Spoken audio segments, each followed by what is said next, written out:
Hello friends. आज हम देखेंगे कि सी प्रोग्राम के अंदर एरिया ऑफ सर्कल कैसे फाइंड करेंगे। इसके लिए हमारे पास एक कॉमन फॉर्मूला है, area is equal to pi into R square. मतलब दो बार आर का मल्टीप्लिकेशन करेंगे पाई के साथ तो हमें एरिया मिल जाएगा, right.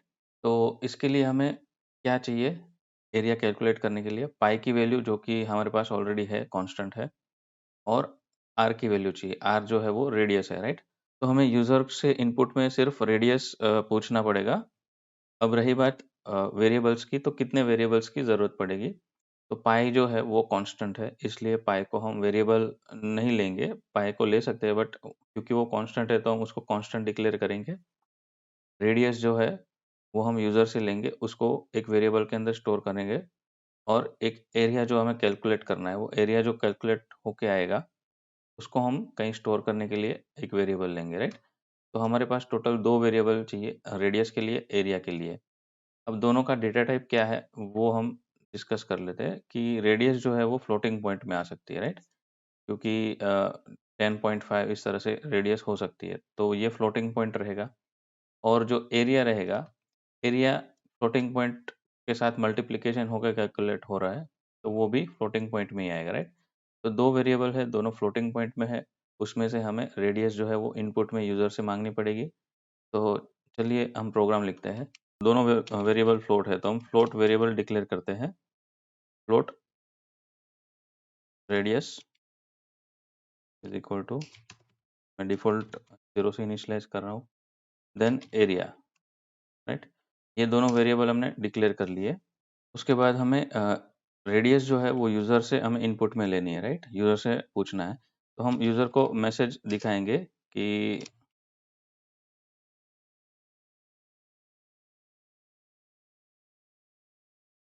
Enter the value of radius.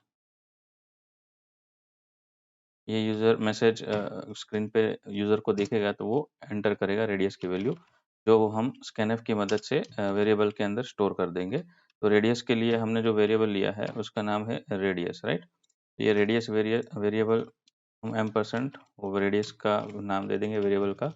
और वो फ्लोटिंग पॉइंट वैल्यू है, इसलिए यहाँ पे हमें फॉर्मेट स्पेसिफायर %f देना पड़ेगा। तो जो वैल्यू हमें चाहिए थी वो हमें मिल गई है रेडियस वेरिएबल के अंदर। तो हमारा जो फाइनल एरिया कैलकुलेट करने का फॉर्मूला था वो हम उसकी मदद से हम कैलकुलेट कर देंगे, पाई इंटू आर, राइट। अब पाई जो है वो हमें अभी हमने डिक्लेयर नहीं किया है, हम उसको कांस्टेंट डिक्लेयर करने वाले थे। तो मैं यहाँ पे पाई की वैल्यू डिफाइन करता हूँ, hash define P I 3.14। Generally जो कांस्टेंट हम डिक्लेयर करेंगे वो कैपिटल केस में पूरा करेंगे। ये एक कन्वेंशन है, कंपलसरी नहीं है, बट मैं यही फॉलो करूँगा। तो 3.14 हमने कांस्टेंट डिक्लेयर कर लिया है पाई की वैल्यू।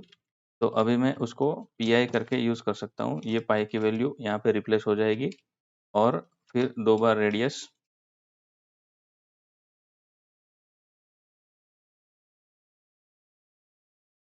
यहाँ पे हमारा एरिया कैलकुलेट होके ये एरिया करके वेरिएबल है उसके अंदर स्टोर हो जाएगा।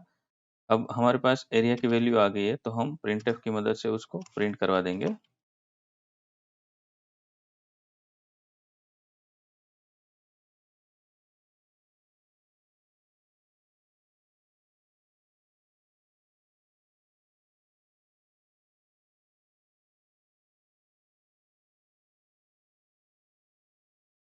तो area of a circle with radius, यहाँ पे हमें रेडियस की वैल्यू प्रिंट करनी है। With radius is equal to, यहाँ पे हमें एरिया की वैल्यू प्रिंट करनी है। एरिया भी फ्लोटिंग पॉइंट है तो मैं %f दे दूंगा। सबसे पहला वाला जो %f है वहाँ पे हमें रेडियस की वैल्यू चाहिए, राइट। तो मैं यहाँ पे रेडियस वेरिएबल का नाम दूंगा। और सेकेंड %f जो है यहाँ पे हमें एरिया प्रिंट करना है, तो सेकेंड वेरिएबल का नाम मैं एरिया दूंगा, राइट, जो एरिया के लिए हमने लिया है। इस तरह से हमारा मैसेज प्रिंट होगा। चलो इसको हम रन करके देख लेते हैं। रेडियस की वैल्यू में मान लो 10 एंटर करता हूँ, तो area of a circle with radius 10 is equal to 314। ये हमारा फाइनल आंसर सही से आ रहा है, राइट।